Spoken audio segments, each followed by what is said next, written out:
Hello, good morning. My name's Colin Mason. I am one of the vets that works for SRUC, and this is our February monthly disease update. I want to cover a couple of subjects today, and although we're standing in a dairy cattle shed to sort of shelter from the windy, stormy weather outside, I want to talk about two conditions of sheep today, and particularly focusing on conditions of finishing lambs. There's still quite a lot of late season finishing lambs in the system at the moment, and these two conditions focus on those lambs. Just a couple of things that we've seen in recent weeks through our surveillance network and through our vet labs. So one is actually nitrate poisoning, and we see this fairly rarely, to be honest. So it's actually quite a rare diagnosis for us, and it was colleagues in the borders that saw this. And it was seen particularly in a load of finishing lambs that were put onto a field of turnips. And I guess with the way the weather has been in recent weeks and months, there's been frosts and then thawing and everything else. And what we know is that sometimes if the plant is stressed, then they fail to convert or don't convert as well the nitrates that they pick up from the soil into plant protein. And what had happened in this particular case is the farmer had let these sheep onto a whole field of turnips rather than strip grazing them, which meant that the sheep went on, they ate all of the turnip tops pretty quickly that had high nitrate levels in them, and that caused a spike in mortality in these particular sheep. So it's worth bearing this one in mind. There's a couple of take-home messages to take from this. Firstly, there's still a lot of turnips out there that are going to get eaten off between now and the start of spring. If you're putting your lambs onto turnips, is to make sure that they are only on for a short period of time to start off with. They don't get access to the whole field, and ideally that they're strip grazed. And I know that can be quite a pain sometimes, just in getting the time and the effort and the labour to move electric fences, particularly for sheep. But it's just to restrict access, particularly to the turnip tops to start off with, to make sure that these sheep are not eating too much of them too quickly. The other thing, I guess, to think about is to investigate any sudden or unexpected deaths or spikes in mortality in these lambs, just to make sure that we know what's going on.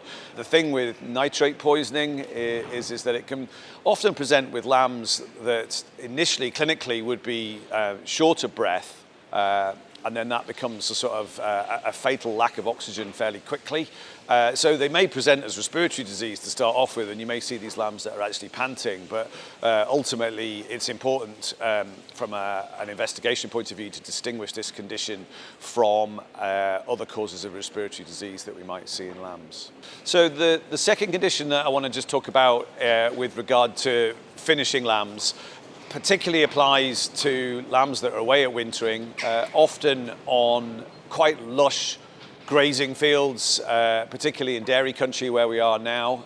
In Dumfries and Galloway, we got a lot of hill blackie lambs coming down onto dairy pasture for the winter. They'll be heading back home towards the end of March. So what we see is when these lambs grow really quickly after a period of grazing lush pasture, their bone growth sometimes doesn't keep up with their muscle growth. And particularly at this time of year where we're at times of low sunlight, their vitamin D levels in their ration can be quite low. We rely on sunlight to synthesize vitamin D in our skin, actually, and that synthesis of vitamin D is pretty low at the moment because of a lack of sunlight in the depths of winter.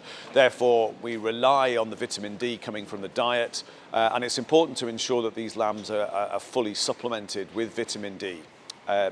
So things to look out for will be lambs that have a slightly stiff gait.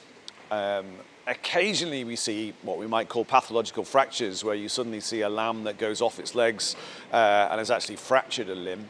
And you sometimes only notice some of the gait changes when lambs actually are gathered, and sometimes actually when they're gathered to go back to their source farm and their home farm at the end of the winter. And obviously what we need to be careful about is not to confuse this condition with foot lameness in sheep, which is far more common, and again is to investigate causes of lame sheep, to look firstly for the common foot lesions and to see if they're present, but also to look for this stiffness and slow gait. Sometimes as well you see the legs slightly splayed out to the side, so you sometimes see slight growth deformities as well. So it's just something to be aware of. It's something that we see, and it's probably underdiagnosed, I would imagine, in that we'll see the really extreme cases, but we'll not see perhaps the more subtle cases. And it's really important to consider vitamin D supplementation. Are they getting enough vitamin D in the ration if they're getting supplementarily fed? So is there enough vitamin D in the mineral? Or are they getting an oral supplement or potentially an injectable supplement to boost their vitamin D levels? So it is something to think about, particularly for away wintering lambs at this time of year. So thanks for listening. If you have any concerns or queries, first of all, contact your vet, and through SRUC Vet Services, we work with your vets to help advise on any diagnostic investigation or workup of these cases. For more information, please go to fas.scot. Thank you very much.